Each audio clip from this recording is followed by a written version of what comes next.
I got a transfer at work, so we're gonna move next month. Does that mean I have to transfer schools? I threw this direct question at my parents. Then my mom burst out laughing and said, "It's just me, your dad, and your sister moving. We don't need a monster in the house." I was at a loss for words over such harsh comments that seemed unbelievable coming from my own parents. "You embarrass us.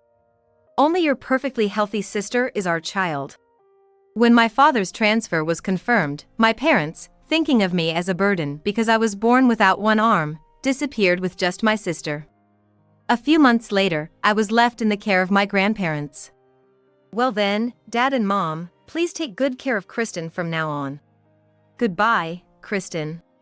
Despite the unlikely chance of seeing each other often, my parents left me with my grandparents as if they were just going on a 3-day trip. After seeing off my father, mother, and sister, I broke down in tears. Seeing this, my grandfather said, "Don't worry. They're the ones who'll regret this." 8 years later, I would come to understand the meaning of my grandfather's words. My name is Kristen. I am currently 26 years old. I've been living with my grandparents for the past 8 years. Today's lunch is your favorite sandwich. My grandma is a great cook, and among her dishes, her sandwich is my absolute favorite. Her homemade sauce is out of this world. Yay! Thanks, Grandma. It's delicious, I said with a smile. After finishing his meal early, my grandfather asked, "Aren't you going to play chess with me today, Kristen?" "I will after I finish Grandma's meal." "Just wait a bit." This is how it always is with my kind and talented cook of a grandmother and my chess-loving grandfather.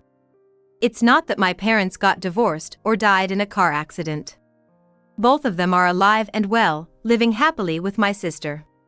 The main reason I live apart from my family is probably because of my arm. I was born without a left arm. It's a congenital condition. Having been born this way, I've never really felt it was a handicap. This is normal for me. But even though I see it that way, others reacted differently. In kindergarten, some children would cry when they saw my arm. In elementary school, when I went to school, kids would shout, "A monster with only one arm is here," or "She's not normal, she's a monster," and so on. Perhaps because of this, I didn't make any friends in kindergarten or elementary school. It wasn't that I was blatantly mistreated, but everyone treated me as if I were untouchable. Once I reached junior high school, my peers began to understand me better, and the teasing stopped. I even started making a few friends. However, some parents of my classmates often said, "That poor girl, missing an arm." I'm not pitiful. This is my uniqueness, I would loudly say now. But back then, I resigned myself to thinking there was nothing I could do about it. Yet, there was one person who always supported me. My older sister Angela. Angela was smart, kind, and fashionable. Every morning I struggled to button up my school uniform shirt with one arm. She'd say, "Let me do that for you," and helped me get dressed. After school, Angela always walked home with me, carrying my bag and offering her scarf saying, "Here, it's cold, take this," always looking after me first. What I loved most was when Angela did my hair. "There, your hair looks cute now. I tried braids today." "Thank you. Wow, I'm so happy. You're amazing, sis. You should be a hairdresser in the future." I would look in the mirror repeatedly, my eyes sparkling, while Angela proudly grinned. Being of that age, I was interested in fashion, but doing my own hair was a challenge with one arm, and I was always happy when Angela made it look cute. Most of all, I was happy because Angela seemed to enjoy doing it. We would watch our favorite idols on YouTube, draw pictures, play pretend, a truly close pair of sisters. But my impression of our parents was a bit different. Both of my parents cared deeply about appearances. From a young age, Angela and I were constantly told how girls should be, to the point it became grating. Dad would buy expensive cars to look good, and Mom dressed in beautiful clothes. Despite not being a wealthy family, my parents always stretched beyond their means, often grumbling about money at home. They also gossiped about neighbors, "That person is divorced," Or that child went to a good college, always overly concerned with appearances. Perhaps for them, my existence wasn't something to celebrate. Now I can bathe alone, but as a young child in elementary school, I couldn't. Either Angela or my parents would bathe me daily, washing my body and hair. Bathing with Angela was fun because she talked a lot, but with my parents, it was different. "All right, let's wash your hair," they'd say and roughly scrub my head. Sometimes their nails would hurt, or they'd leave soap in my hair, always careless. After washing, they'd throw a towel at me and leave without a word. At home, I could manage drinks from easy pour packets or the water dispenser, but when we were out, I sometimes drank bottled water. If I asked Dad to open it, he'd click his tongue before reluctantly helping me. Whenever I asked for help, he'd mutter, "What a hassle." I tried to accept it, but it still made me sad. Yet, I never disliked my parents. "What shall we do today?" "What would you like to eat, Angela?" "I'd like pasta." It's easy for Kristen to eat too. On Sundays, our family of 4 often dined out. I was indecisive and struggled to choose what to eat, so Dad, Mom, and Angela usually picked the place. I watch with a smile as the 3 of them discuss what they feel like eating, saying things like "I want to eat this" and "I'm in the mood for this today." While I enjoyed eating delicious food outside, what I cherished most was the time spent eating together as a family, happily facing one another. One day, while at a restaurant, I overheard a family seated next to us. "Mom, why doesn't that person have an arm?" It was a scorching hot day, and I was wearing short sleeves, which made my missing arm immediately noticeable. The child seemed genuinely curious. They spoke loud enough for us to hear. Then, what appeared to be the child's mother began to explain. "Hey, that person has a medical condition. Missing an arm is scary. Why don't they have it? Everyone normally has 2 arms. Why don't they?" "You shouldn't stare like that. They aren't normal, that's why they don't have an arm," the mother said. It's common for people seeing my arm for the first time to whisper about it. But internally, I felt a bit down, thinking, not normal? Well, this is normal for me. Hearing this, my sister Angela said, "Kristen, don't worry about it. You're no different from anyone else. Here, your favorite salmon, eat up," comforting me kindly. I tried to hide my feelings, but Angela could tell. Contrastingly, my parents began, "It's embarrassing, Kristen. Try to hide it more when we're out, right? You attract too much attention. We need to book a private room when you're with us." They were always overly concerned with appearances. This response wasn't surprising. But Angela scolded them, "Mom, Dad, how can you say that?" I was happy Angela stood up for me, but I didn't want her to fight with our parents because of me, so I intervened. "It's okay, sis, thanks. But I'm sorry, Mom and Dad. I'll be more careful next time." "That's good. Eat up." "Okay." Angela looked skeptical, but I pretended nothing was wrong and continued eating. However, from that day on, I seemed to be left out of family outings. "All right, let's go. Kristen, you stay home." I was left home alone. At first, Angela thought it was just a coincidence that she didn't come, but as the weeks passed and it continued, she asked, "Hey, Mom, Dad, why has Kristen been staying home lately?" With a slightly pained expression, they replied, "Remember at the restaurant, the family next to us made fun of her?" It seemed to really hurt Kristen. Kristen's a girl of her age. If she doesn't want to go, we can't force her, blatantly lying. Still unyielding, Angela suggested, "Then let's stop going out and order takeout to eat at home together. It's more fun with Kristen around." Her words made me tear up a bit. She really is a caring sister. But my parents countered, "Angela, if we said we're not going because of Kristen, wouldn't that make her feel worse?" Exactly. It'd be sad if Kristen couldn't act normally. Right, Kristen? They looked at me sharply, pressuring me. Angela, standing behind my mother, couldn't see her face. Frightened by my mother's demonic expression, I shrank back. "You shouldn't defy your parents. I can't live on my own." I have to endure to give the response my parents want. Feeling this way, I bit my lip hard and said with a forced smile, yeah, I hated being teased the other day. It's embarrassing when people stare. I'm more comfortable just watching TV at home, so don't worry about me, sis. Is that so? All right. Angela seemed reluctantly convinced. Satisfied, my parents left the house with Angela. After they left, I tried to make a microwave pie by myself but struggled even to open the package. Why can't I even do this? I thought, as tears started to fall. From that day, my parents learned that I would comply without talking back if pressured, and they stopped taking me out not just for meals but also for shopping and trips. Is Kristen not going again? Looking sad, Angela glanced at our parents before saying to me, yeah. I'm sorry. I was often left with our grandparents during trips. My grandfather runs an IT company. Grandpa always lets me use the computer, and Grandma cooks delicious meals, making sure I have everything I need. I find such times enjoyable and refreshing. But the excuses my parents made to leave me behind were terrifying. Sorry, Mom. Kristen keeps saying she doesn't want to go on trips. Can you spend a few days with her? Sorry for always being a burden.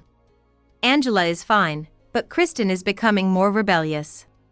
Please take care of her for a few days. Saying that, I was scared of my parents, who always seemed to lie to my grandparents as naturally as breathing. Yet, I never denied their lies. All right. We don't mind. We'll take good care of Kristen. Have fun and take care. My grandparents said with smiles as they saw Angela off and warmly welcomed me. I waved goodbye to the three of them with a smile that held no real feeling. This had become the usual routine before family trips. One day, noticing my forced smile, my grandfather asked, Kristen, are you really okay with not going? Yeah, I'm fine. I'd rather stay here with you and Grandma than go on trips, I said, trying to sound brave. But that was the truth. At first, I felt lonely being the only one not going on trips, but lately, I feel more at ease staying with my kind grandparents than with my parents. That's good. Grandpa and Grandma are always happy when you're here, Kristen. Come anytime. And if something bothers you, always talk to us, he encouraged me. At that moment, I didn't want to talk deeply about my parents. The thought of discussing them scared me, as it might make all my emotions come pouring out, and I didn't even know how to answer if asked deeply about it. So, I was grateful they let me be. Reflecting on it now, my grandfather must have sensed my reluctance and always made it easy for me to talk to them. Despite this, my parents continued to treat me coldly. Whenever people came over, they would say, "It's embarrassing to have you around, stay in your room," or even on the hottest days they would command, "Wear long sleeves when you go out so nobody sees your arm." To them, my existence was something embarrassing, something to be ashamed of. But I had Angela. That's what kept me going.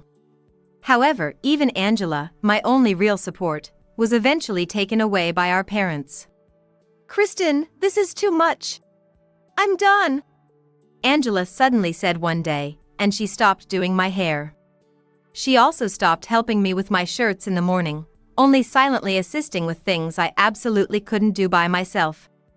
Being treated coldly by Angela was even more painful than by my parents. If Angela abandons me, I will lose my place in this home.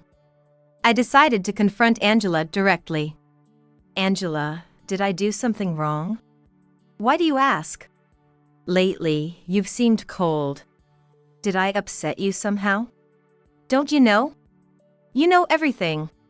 With that, Angela slammed the door and went to the living room by herself. I had no clue what she was angry about. Then, my mother came to me. "Kristen, did you upset your sister?" "Yeah, but I don't know why." "Oh, playing dumb now, huh? Weren't you calling her the helper behind her back? After all she's done for you, that's pretty low."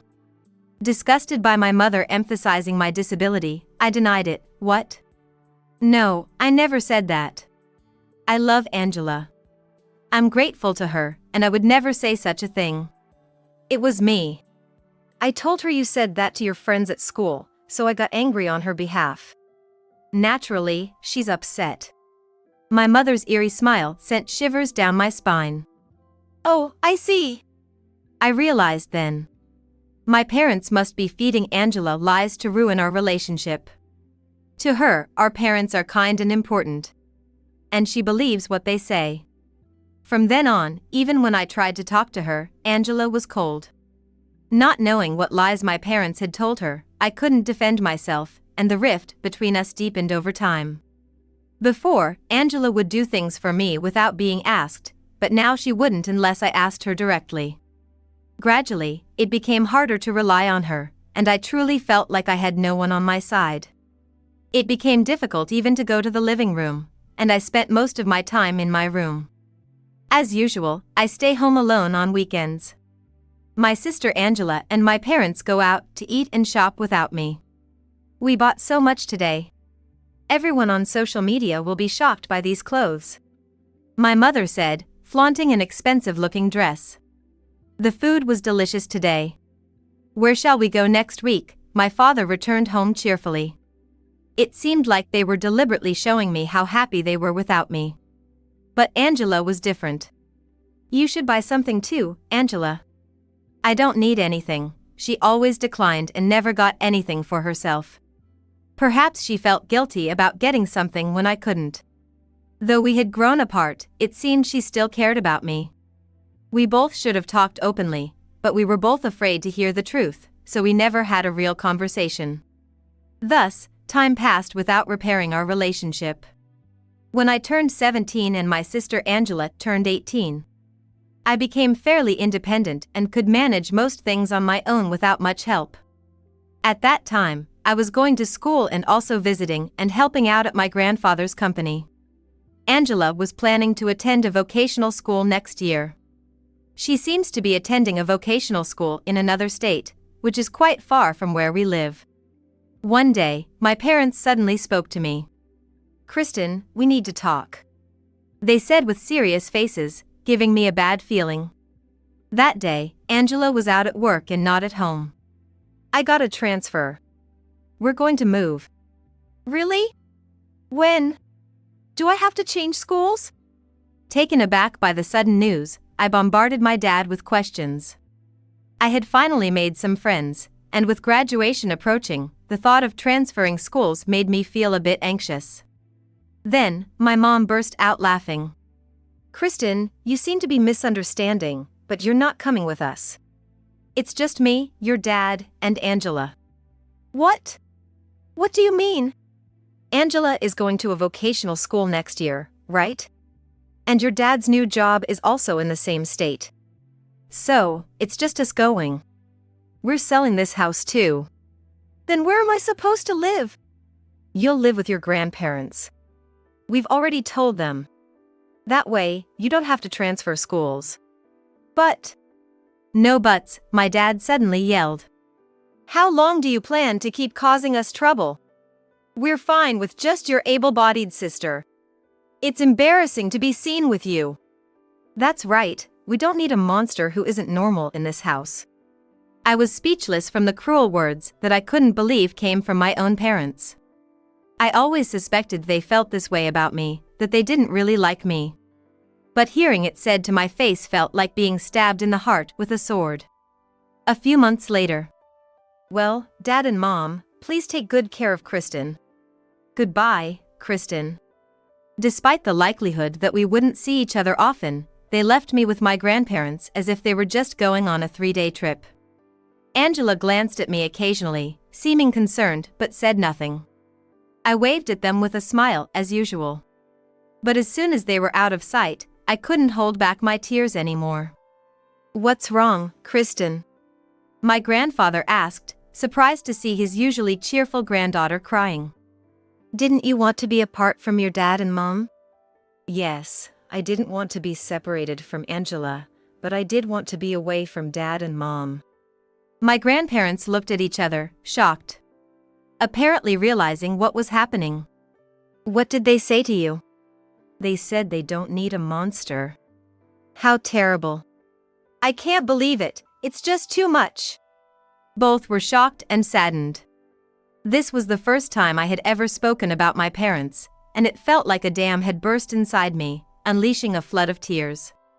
Seeing me like this, my grandfather stood up as if he had made a decision. "Kristen, it's okay. You don't have to worry about anything.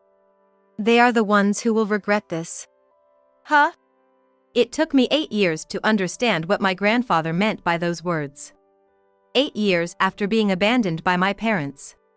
I now live with my grandparents at 26 years old.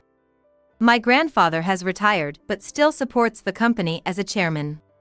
I started working at his company right after high school graduation. Angela finished vocational school and started living on her own while working. Living with my grandparents, I grew up free from discrimination and thrived. But as if to disrupt this peaceful life, a storm arrived suddenly. It's been a long time. 8 years, right? "Kristen, you've grown up." The familiar, unwelcome voices made my skin crawl. These were the voices of the parents who had abandoned me. They had always received financial support from my grandparents. Because my grandfather ran a successful company and had the means to help, thinking of his grandchildren. Indeed, reflecting on it, it was strange how my ordinary parents could afford such luxuries. It seems they were using the money my grandparents gave for the sake of their grandchildren. However, the financial support stopped when Angela graduated from her school. For a while, my parents kept calling my grandparents asking for money, but eventually, my grandparents blocked them completely and stopped responding. Unable to maintain their lavish lifestyle without the support, my parents had accrued debts and struggled financially. Then they saw me on TV. I became the CEO of a company at the age of 26. Although it was a small company with just a few employees, I had started my own business using the experience I gained at my grandfather's company. Because of my early success, I was now featured on television and YouTube. And my parents, having seen on TV that I had become a CEO, thought they could perhaps regain the lifestyle they had when they received support from my grandparents by asking me for help, so they came all this way. "Kristen, I heard you became a CEO? Sitting in such a fancy office, in that boss's chair, you're so cheeky." 8 years without contact, and upon their sudden return, they barged into my office with such audacity. "Yeah, what do you want?" I asked with a sigh. "We're out of money and in trouble. You're a CEO, right? Give us some money." "What?" "Grandma and Grandpa stopped supporting us, and we've run out of savings. Please, we're begging you. Give us a share, even just a little." No matter how many years pass, these people never change, I thought, utterly disappointed. "I don't have any money to give you," I pushed back firmly. "What? After we raised you, the least you could do is give us some money." "That's right. After all the trouble we went through raising someone like you, you're so ungrateful." "Raised me? You gave up on raising me because I was disabled." If this had been me as a student, I might have been too scared of my parents to resist giving them money. But I'm not that person anymore. "Really bold of you to say that. You've always treated me terribly. I have nothing to say to you, can you please leave?" "What? How dare you speak to us like that? This is an order. Give us the money," they demanded, as if trying to extort me. But I would not be intimidated. "If you keep this up, I'll call the police. Don't ever come near me or my grandparents again," I warned them, dialing 911 on my phone to show them I was serious. The word police remains a frightening threat at any age. "Fine. We'll ask Angela then. We were fools to rely on a monster like you," they scoffed, storming out of my office. Just then, someone stopped my parents. "Mom, Dad, what are you trying to ask me?" "Angela." They were shocked to see my sister, who they did not expect to be there, and were speechless. "Next you ask me for money after Kristen, after you already tried our grandparents. I don't have any money to give to toxic parents like you." "Toxic parents?" They never expected such words from Angela. Their faces paled as they processed her words. I've known everything since 8 years ago when you separated from Kristen. I was shocked to learn how awful you were. At first, I was devastated, but relieved to hear Kristen never said anything bad about me. That's not true. She did say bad things, right, Dad? Yeah, Kristen always used to speak poorly of Angela. They lied, still trying to manipulate the situation. But Angela no longer believed their words. Still lying, how despicable. Well, I don't care. When I graduated from vocational school and realized I didn't have to live with you anymore, I was overjoyed. In fact, after we separated, I had told my grandparents about the rift with Angela, and they had explained everything to her. Thanks to them, any misunderstandings between us were cleared up, and we returned to being as close as we had been before. I had even offered Angela a job at my company, but she chose to pursue her dream of being a hairdresser, which she had since she was young. Still, she visits my company occasionally after work. Today, Angela was at my company after her shift when our parents loudly barged in. We had been talking, and to surprise our parents, I had Angela step out of the room. Why are you two together? Kristen and I are still close. I don't want anything to do with parents who call their own daughter a monster. Me neither. I don't want anything to do with you ever again. No way! As our parents hesitated to leave the office, our grandparents arrived and said, "Our grandchildren don't want you here. Leave now. And we also will never interact with you again. Got it?" They scolded them with fury. While my grandfather stood boldly, my grandmother started chanting, "Evil's out, get out." It was such a surreal scene that Angela and I looked at each other and burst out laughing. Eventually, our parents were driven out and disowned by both our grandparents and us. I don't know where they are or what they're doing now, but when they stormed into my company, they were already burdened with debt, so I'm sure they're living a tough life. Curious, I asked my grandfather, "Hey, Grandpa, how did you know 8 years ago that my parents would regret their actions?" "Kristen, you've been coming to my company since you were a student, right? Even back then, I knew you were smart and quick to understand, always thinking on your feet. I always thought you'd grow up to be someone who could lead others," he explained. It warmed my heart to realize Grandpa had always been watching over me. Thank you. Oh, it's nothing. All of this is the fruit of your own hard work. You really did well. His words made me tear up again. A few days later, I was at Angela's hair salon. I feel like a change, maybe a shortcut. A shortcut for you? That's rare. Want to keep your usual beige color? Yeah, that's fine. Make it cute, okay? Got it, she said, and started cutting my hair. I had always thought Angela was meant to be a hairdresser since we were kids, and even now, as adults, she still made my hair look great. She truly is a wonderful person. There, all done. Look how cute it turned out, Angela said proudly, making her signature proud face like she used to. Thank you, Angela. And like this, Angela and I remained close sisters.